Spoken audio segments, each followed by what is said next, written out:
Okay, important things about correlation, which of course is an R. Correlation will always be a number between -1 and 1.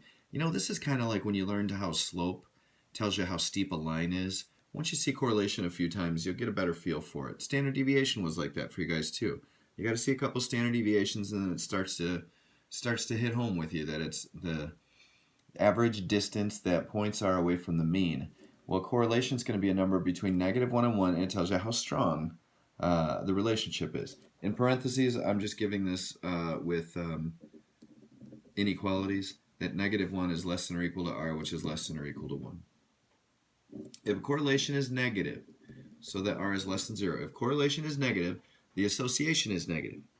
If correlation is positive, then which r is greater than 0, then the association is positive.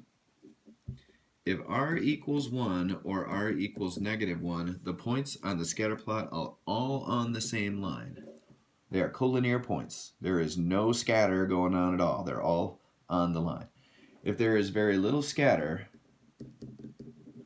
in the scatter plot, like if the points are all really close to that line, r will be really close to 1 if it's a positive association, or -1 if it's a negative association. If there is a lot of scatter and points are all over the place, r will be close to 0.